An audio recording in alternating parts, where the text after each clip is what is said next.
जय हिंद कैडेट्स, आप सभी का स्वागत है हमारे एक नए वीडियो में। इस वीडियो में हम डिस्कस करेंगे पर्सनालिटी डेवलपमेंट के पार्ट 2 के बारे में। इससे पहले के वीडियो में हमने पार्ट 1 डिस्कस कर लिया है। अगर आपने वो वीडियो नहीं देखा है तो ऊपर दिए गए आई बटन पर क्लिक करें और वो वीडियो पहले देख कर आएं। वो वीडियो आप देख लेंगे, उसके बाद ये वीडियो देखें ताकि आपको और अच्छे से समझ में आए। तो चलिए दोस्तों, वीडियो को शुरू करते हैं।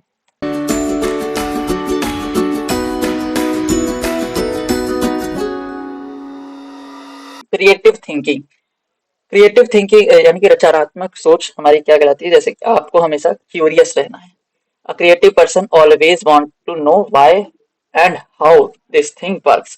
जो क्रिएटिव पर्सन होता है, जो क्यूरियस पर्सन होता है, वो हमेशा ये पूछता है कि वाई यानी कि क्यों, और हाउ मतलब कि कैसे, ये चीज कैसे हुई, क्यों हुई। तो ये सब आपको अपने आप से सवाल करने हैं। Asking why bridge does not fall despite heavy load. तो ये सब एक क्यूरियस पर्सन की निशानी होती है।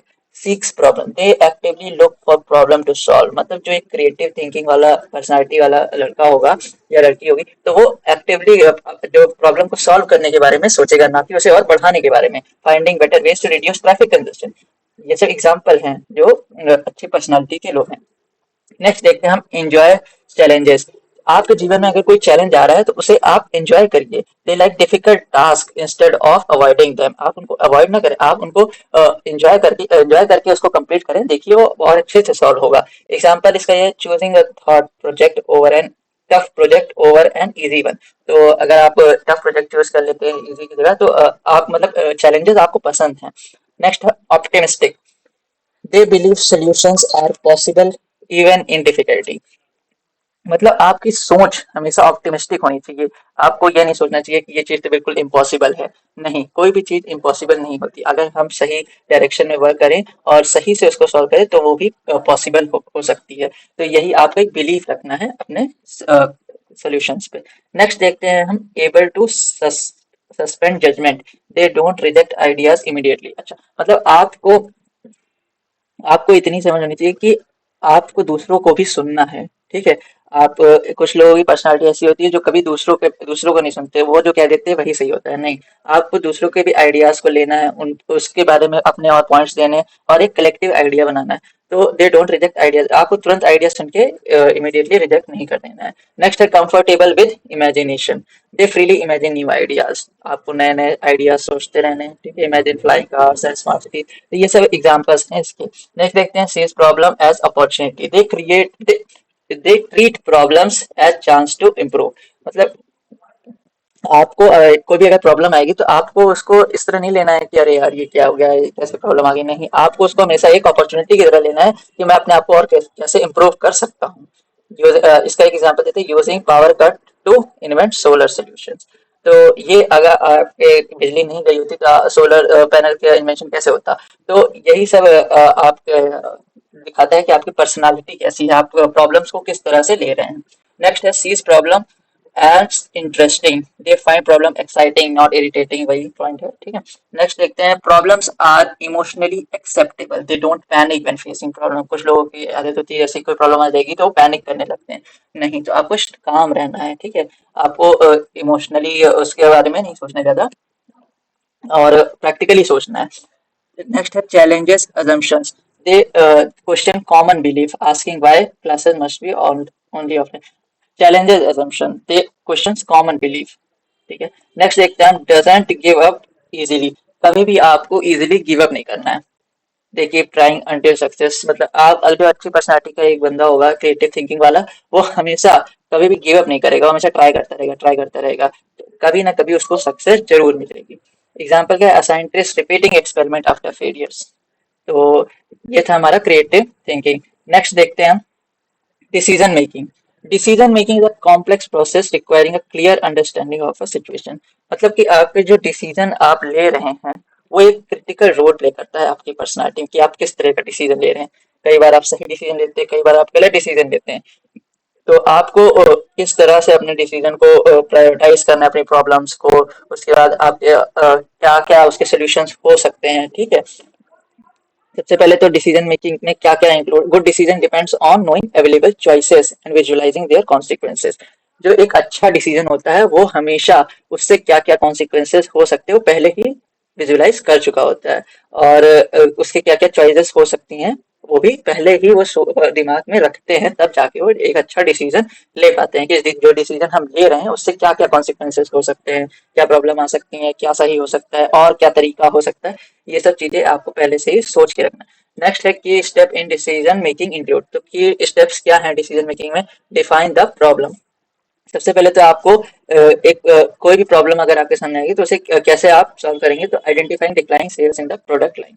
तो अगर मान लीजिए एक एग्जांपल लेते हैं हम कि आपके जो प्रोडक्ट लाइन है उसमें सेल्स में आपकी गिरावट आ रही है। तो ये आपकी प्रॉब्लम के डिफाइन कर दिया आपने कि ये आपकी प्रॉब्लम है।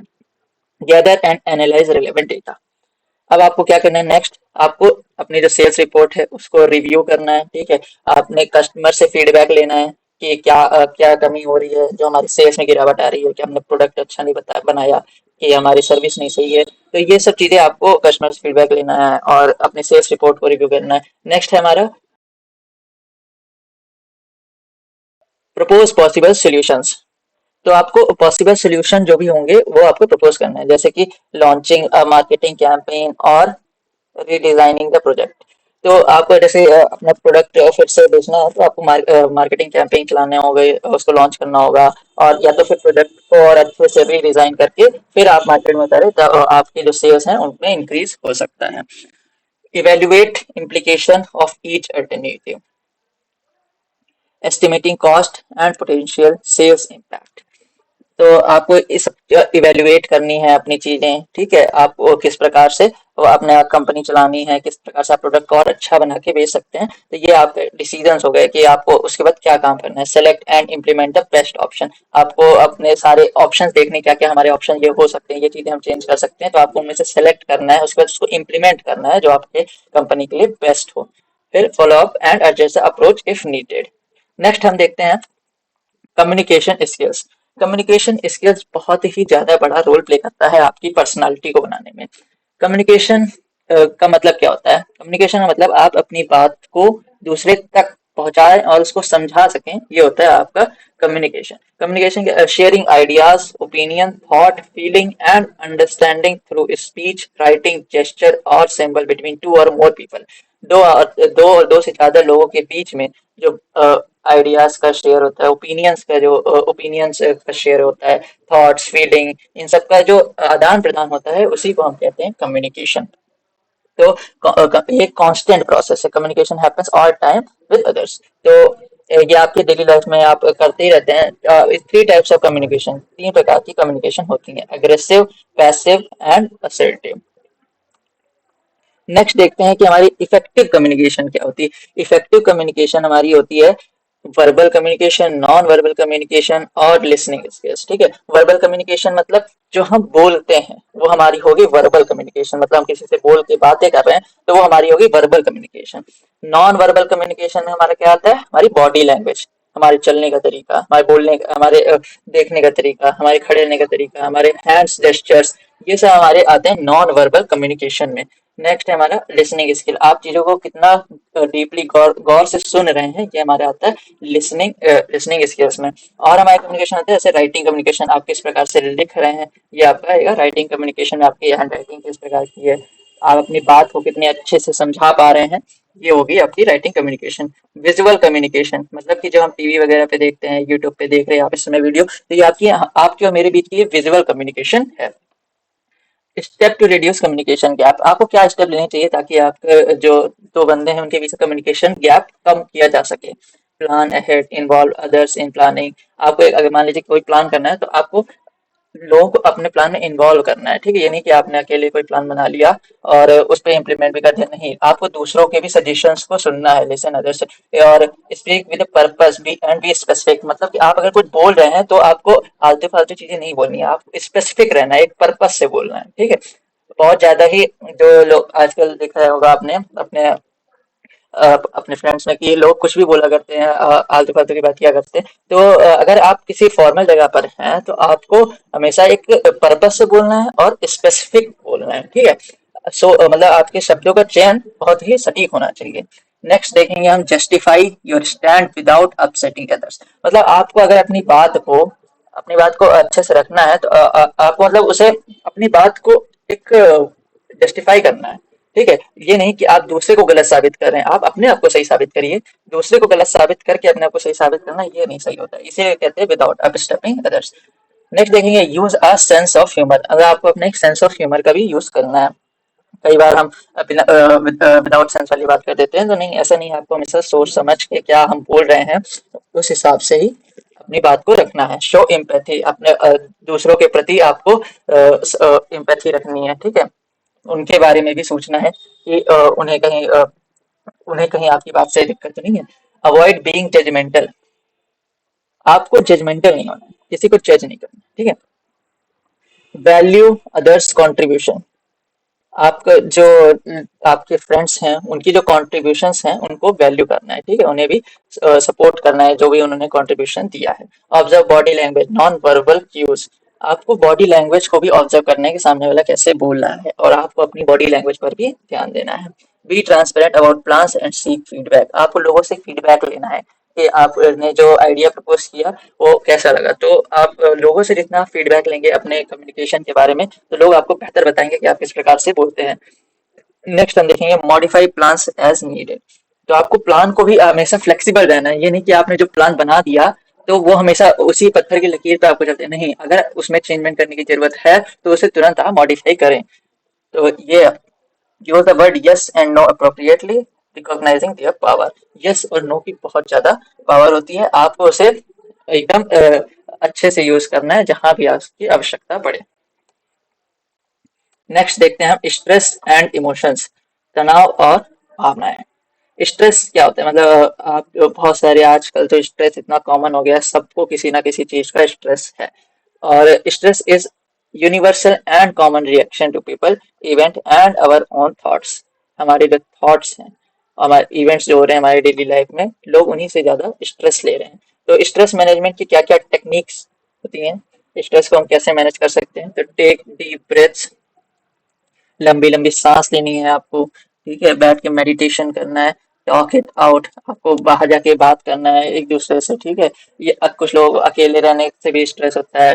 टेक अ ब्रेक, अगर आप बहुत लंबे समय से कोई काम कर रहे हैं तो थोड़ा ब्रेक ले लीजिए, उसके बाद फिर उतने ही एंथुजियाज्म से फिर उस काम पे लगें। Create a quite place in your mind, अपने माइंड में एक शांत जगह रखें जो आपको काम करे। Pay attention to physical comfort,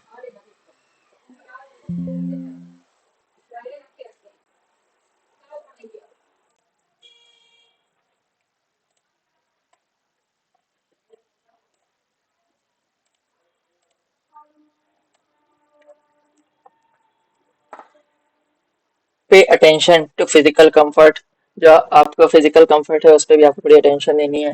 take care of your body, अपनी बॉडी का बहुत ध्यान रखना है आपको। आपको हंसना है, हंसने से बहुत ज्यादा स्ट्रेस आपका कम होता है, ठीक है।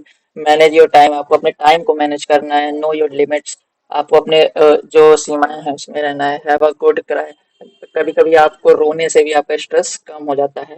टॉक लेस लिसन मोर, आपको कम बोलना है, सुनना ज्यादा है, तो उससे भी आपका स्ट्रेस कम होगा।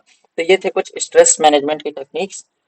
नेक्स्ट देखते हैं हम इंटरव्यू स्किल। इंटरव्यू स्किल बहुत इंपॉर्टेंट टॉपिक है, इससे एग्जाम में क्वेश्चन जरूर जरूर आता है। तो इंटरव्यू में जाते वक्त आपको क्या क्या ध्यान रखना है। Interview as final step, most job college and scholarship required it, तो अगर आपको कहीं भी जॉब लेनी है, कॉलेज में एडमिशन लेना है या कहीं स्कॉलरशिप के लिए, हमेशा इंटरव्यू आपको देना ही पड़ेगा। हर बच्चा अपने जीवन में कहीं ना कहीं इंटरव्यू देता ही है। Interview selection means interest in your skill, knowledge and experience, तो आप इंटरव्यू सिलेक्शन का क्या मतलब होता है कि आपको अपने जो स्किल्स है वो शो करनी है, अपनी नॉलेज को, अपने एक्सपीरियंस को शो करना है। Interview is a crucial work place skill और कैरियर एडवांसमेंट, तो इंटरव्यू जो है आपका क्रूशियल रोल प्ले करता है आपके जो वर्क प्लेस स्किल है फॉर कैरियर एडवांसमेंट के लिए। Many neglect to prepare specifically for interview, relying on chance. मतलब कि काफी सारे बच्चे ऐसे होते हैं जो इंटरव्यू के लिए अलग से प्रिपेयर नहीं करते हैं।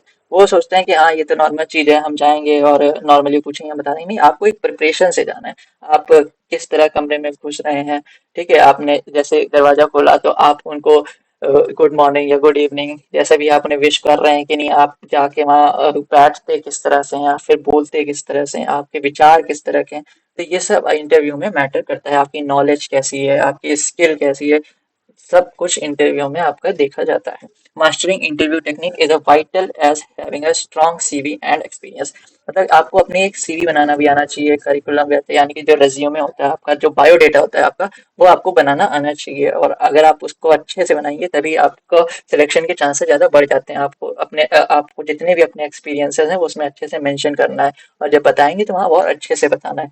तो जॉब इंटरव्यूज के यहाँ आपको अच्छे से प्रिपेयर करना है, पंक्चुअल रहना है, कभी लेट नहीं होना है जहाँ भी बुलाया जाए। थिंक बिफोर स्पीकिंग, आप जो भी बोल रहे हैं उससे पहले आपको सोचना है। Speak clearly, cohesively and calmly.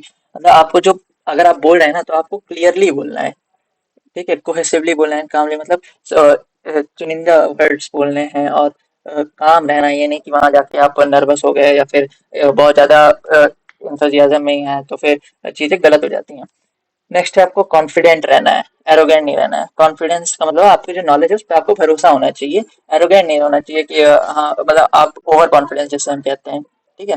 Next है हमारा, आपको अच्छे से सवाल को सुनना है, लास्ट तक अच्छे से सवाल सुनेंगे तभी आप अच्छे से उसका जवाब दे पाएंगे। आपको एक्सप्रेस ग्रेटिट्यूड, ग्रेटिट्यूड मतलब आपको उसको थैंक यू बोलना है जब भी कोई अगर चीज ऐसी हो, तो ये सब ग्रेटिट्यूड आपको अपना शो करना है, ठीक है। तो ये सब आपकी हो गई इंटरव्यू स्किल्स। तो दोस्तों, आज की वीडियो में हमने डिस्कस किया पर्सनालिटी डेवलपमेंट के बारे में। आई होप आपको ये वीडियो अच्छा लगा होगा। अगर आपको ये वीडियो अच्छा लगा है तो वीडियो को लाइक करें, चैनल को सब्सक्राइब करें और वीडियो को ज़्यादा से ज़्यादा शेयर करें। दोस्तों, आज की वीडियो में बस इतना ही। मिलते हैं फिर नेक्स्ट वीडियो में, तब तक के लिए जय हिंद।